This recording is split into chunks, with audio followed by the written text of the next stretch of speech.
சம்பந்தம் இல்லாததை சம்பந்தம் இல்லாதோடு ஒப்பிட்டு ஒரு பெரிய ஆபத்தை உண்டாக்கி கொண்டிருக்கிறார்கள்.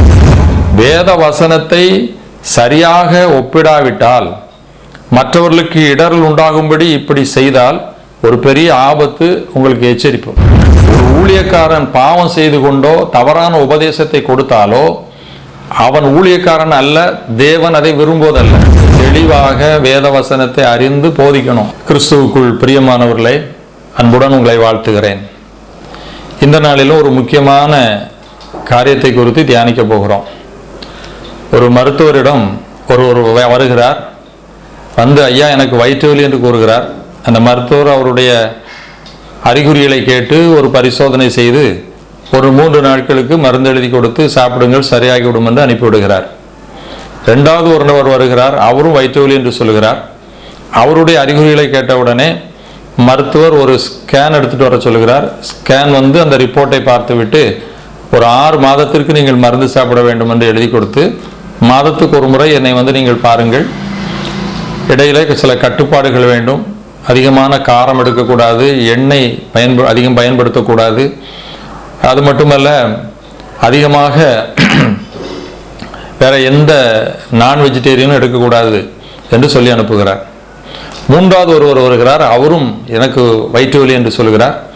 அவருடைய அறிகுறிகளை கேட்டு பரிசோதித்து விட்டு, நீங்கள் உடனடியாக அறுவை சிகிச்சை செய்ய வேண்டும், இல்லாவிட்டால் உங்களுக்கு அது ஆபத்து என்று சொல்கிறார். இந்த 3 நபர்களையும் கவனித்த அந்த மருத்துவருடைய உதவியாளர் மருத்துவருடன், ஐயா 3 பேரும் வயிற்று வலி என்று தானே வந்தார்கள், ஏன் 3 பேருக்கும் 3 விதமான சிகிச்சைகளை கூறுகிறீர்கள் என்று கேட்டபோது அவர் அவருக்கு விளக்கம் கொடுத்தார். 1வது வந்தவருக்கு ஒரு அஜீரண கோளாறு, அது 3 நாளில் சாதாரணம் சரியாகிவிடும், ஆகவே அப்படி ஒரு சிகிச்சை கொடுத்தேன். 2வது வந்தவர் குடலிலே புண் ஏற்பட்டு ஒரு அல்சர், அது ஒரு 6 மாதம் சிகிச்சை எடுத்து ஒரு கட்டுப்பாடோடு இருந்தால்தான் சரியாகும், எனவே அவருக்கு அந்த சிகிச்சை. 3வது வந்த நபர் அது அப்பண்டிஸ், அதாவது குடல்வால் வீக்கம் அல்லது குடல் அலர்ச்சி, அதுக்கு அறுவை சிகிச்சை செய்யாவிட்டால் உயிருக்கே ஆபத்து வந்துவிடும், எனவே அப்படி சிகிச்சை கொடுத்தேன். வயிற்று வலி ஒன்று போல் இருந்தாலும் காரணங்கள் வேறு, எனவே வெவ்வேறு விதமான சிகிச்சை என்று விளக்கமளித்தார். இப்போ முதல்ல சிகிச்சை பெற்று சென்றவர் வயிற்று வலினாலே இந்த மருந்தான் என்று தீர்மானித்தார். எனவே அவருக்கு அறிமுகமானவருக்கு வயிற்று வலி வந்தபோது இவர், நானே உங்களுக்கு மருந்து தருகிறேன், மருத்துவரிடம் செல்ல வேண்டாம் என்று சொல்லி இவருக்கு கொடுத்த அஜீரண மருந்தை கொடுத்து விட்டார். ஆனால் அவருக்கு இருந்ததோ அப்பண்டிஸ் வியாதி. என்ன நடந்திருக்கும்? அவர் மரித்து போயிருப்பார். ஒரு உதாரணத்துக்கு சொல்லுகிறேன். ஏன் என்று சொன்னால், இன்றைக்கு வேதம் நம்முடைய கையிலே கொடுக்கப்பட்டிருக்கிறது. இந்த வேதத்திலே அநேக சம்பவங்கள் எழுதப்பட்டிருக்கிறது, அநேக வசனங்கள் வார்த்தைகள் எழுதப்பட்டிருக்கிறது. இன்றைக்கு இந்த சம்பவங்களையும் வார்த்தைகளையும் இன்றைய நமக்கோ நம்முடைய சூழலிலேயோ ஒரு மனிதருக்கோ ஒப்பிடும்போது யாருக்கு எது பொருந்துமோ, யாருக்கு இன்றைக்கு அது சரியா இருக்குமோ அப்படித்தான் அந்த வசனங்களையும் சம்பவங்களையும் ஒப்பிட வேண்டும். ஆனால் இன்றைக்கு அநேகர் தங்களுக்கு தெரிந்தபடி சம்பந்தம் இல்லாததை சம்பந்தம் இல்லாதோடு ஒப்பிட்டு ஒரு பெரிய ஆபத்தை உண்டாக்கி கொண்டிருக்கிறார்கள், அந்த முதல் வயிற்று வலிக்காரர் செய்தது போல. உதாரணத்துக்கு இன்றைக்கு நாம் சமூக வலைதளங்களிலே பார்க்கும்போது, ஜான் ஜெபராஜ் ஒரு தவறு செய்து விட்டார் அல்லது அவருடைய ஊழியமே தவறு என்று அநேகர் இன்றைக்கு எச்சரித்து கொண்டிருக்கிறார்கள். அவருடைய ஆதரவாளர்கள் என்ன சொல்லுகிறார்கள்? ஆதியாகமம் 9ஆம் அதிகாரத்தில் நோவா வாழ்வில் நடந்த சம்பவத்தை எடுத்துக்கொண்டு, ஜான் ஜெபராஜ் மட்டுமல்ல, அவரை போல பாவம் செய்கிற ஊழியக்காரர்களுக்காக அந்த சம்பவத்தை எடுத்து ஒப்பிடுகிறார்கள். எப்படி? நோவா வஸ்திரம் விலகி குடித்து வெறித்து படுத்திருந்தான். அப்பொழுது அவனுடைய ஒரு குமாரன் காம் அந்த நிர்வாணத்தை பார்த்து சகோதரத்தில் போய் சொல்லிவிட்டான். அவனுடைய சகோதரர்கள் சேமு யாபேத்தும் ஒரு வஸ்திரத்தை கொண்டு பின்னிட்டு அதை மூடிவிட்டார்கள். நோவா விழித்த போது நிர்வாணத்தை வெளிப்படுத்தியவனை சபித்து விட்டான், மூடினவனை ஆசீர்வதித்தான். ஆகவே ஊழியருடைய குற்றங்களை நீங்கள் வெளிப்படுத்தக்கூடாது, மற்றவர்களுக்கு தெரிவிக்க கூடாது, அதை மூடிவிட வேண்டும், அப்பொழுதுதான் ஆசீர்வதிக்கப்படுவீர்கள் என்று சம்பந்தம் இல்லாத ஒரு சம்பவத்தை எடுத்து சம்பந்தம் இல்லாதவோடு ஒப்பிட்டு அநேகர் இன்றைக்கு பிரசங்கித்துக் கொண்டிருக்கிறார்கள். குறிப்பாக பால் தங்கையா என்பவர் ஜான் ஜெபராஜினுடைய இந்த நிகழ்வுக்காக இதை உபயோகிக்கிறார். இதே போல அநேகர் உபயோகிக்கிறார்கள். இது எப்படி இருக்குது அப்படின்னா, ஒருவர் ஒரு சாலையில் நடந்து போகிறார். அங்கே ஒருவர் குடித்து வெறித்து விட்டு வஸ்திர விலகி படுத்திருக்கிறார். அவருடைய உடைமைகள் எல்லாம் சிதறி கிடக்கிறது. அவர் ஒரு மனித நேயத்தோடு அவருடைய வஸ்திரத்தை எடுத்து நன்றாக மூடி சிதறி கிடந்த பொருட்களை எல்லாம் அருகில் எடுத்து வைத்து விட்டு செல்லுகிறார். இன்னொரு நாள் அவர் வரும்போது அங்கே ஒரு இடத்திலே ஒருவன் திருடன் ஒரு வீட்டிலே திருடி கொண்டு ஓடுகிறான். அந்த வீட்டில் இருந்த பெண் திருடன் என்று கத்துகிறாள். அதற்குள்ளதாக அவன் கூட்டத்துக்குள்ளே புகுந்து விட்டான். பின்னால வந்த இவர் திருடனை பார்த்து விட்டார். உடனடியாக அந்த கூட்டத்துக்குள்ள போய் இவன் தான் திருடன் என்று காட்டி கொடுத்தார். உடனே அங்கே நின்றவர்கள் அவனை பிடித்து உதைத்து காவல்துறையிடம் ஒப்படைத்தார்கள். இன்னொரு விஷயம் அவர் நடந்து சொல்லும் போது ஒரு பெண்ணை ஒருவன் பலாத்காரம் பண்ணுவதற்காக முயற்சி செய்கிறதை கண்டு அவன் இந்த பெண் கூச்சலிடுகிறாள். அவனும் இவரை கண்டவுடனே ஒளிந்து ஓடுகிறான். அங்கே போன பிறகு அந்த கூட்டத்துக்குள்ள இருந்து இவன் தான் அந்த செயலை செய்தவன் என்று இவர் காட்டி கொடுக்கிறார். இப்பொழுது அவனையும் பிடித்து காவல்துறையை ஒப்படைக்கிறார். இந்த 3 சம்பவங்களையும் பார்த்த ஒருவன் வந்து அந்த நபரிடம், ஐயா, அன்னைக்கு நீங்க தெருவில் போகும்போது குடித்து விட்டு ஒருவன் வஸ்திரம் விலகி படுத்து கிடந்தான், அவனுடைய நிர்வாணத்தை நீங்க மூடி மறைச்சு வச்சிருந்தீங்க. ஆனா இந்த திருடன் திருடி விட்டு போகும்போது மட்டும் அவன் ஒளிந்திருக்கிறவனை பிடித்து கொண்டு எல்லாருக்கும் காட்டி கொடுத்தீர்களே, அந்த பெண்ணை பலாத்காரம் செய்தவனையும் நீங்கள் காட்டி கொடுத்தீர்களே, இது என்னையா நியாயம்? அதை மூடினது போல இதையும் நீங்கள் மூட வேண்டியது தானே, அதுதானே நல்லது என்று ஒருவர் சொன்னால் என்ன சொல்லுவீங்க? இந்த வசனத்தை இந்த சம்பவத்தை இப்படி ஒப்பிடுகிறீர்களே, நீங்களே பதில் சொல்லுங்கள். அதுவும் இதுவும் ஒன்றா? அது ஒரு தனிப்பட்ட மனிதனுடைய வாழ்க்கையிலே அவனை நடந்தது, அது ஒரு மனிதாயமான செயல். ஆனால் இவன் திருடி போகிறான், அங்கே ஒரு பெண் பாதிக்கப்படுகிறாள், அங்கே ஒரு பெண் பாதிக்கப்படுகிறாள். இது ஒரு பெரிய குற்றம். இதையும் மூடி மறைத்து விட வேண்டும், அதுவும் ஒன்று என்று சொன்னால் எவ்வளவு ஒரு பைத்தியகாரத்தனமோ அதே போலதான் இந்த சம்பவத்தை ஒப்பிடுகிறது. இதுக்கெல்லாம் காரணம் என்ன தெரியுமா? இப்படி தவறு செய்கிற ஊழியர்கள் தங்களை மக்கள் காட்டக்கூடாது என்பதற்காக இப்படி ஒரு உபதேசத்தை கொடுத்து ஒரு ஃபார்முலா உருவாக்கிறாங்க. வேதத்தை அறியாதவர்களா இருக்க வேண்டும், அல்லது அவர்களை போல இவர்களும் தவறு செய்வர்களா இருக்க வேண்டும். இவர்களுக்கு அது சரியா இருந்த உடனே அதை பரப்புறாங்க.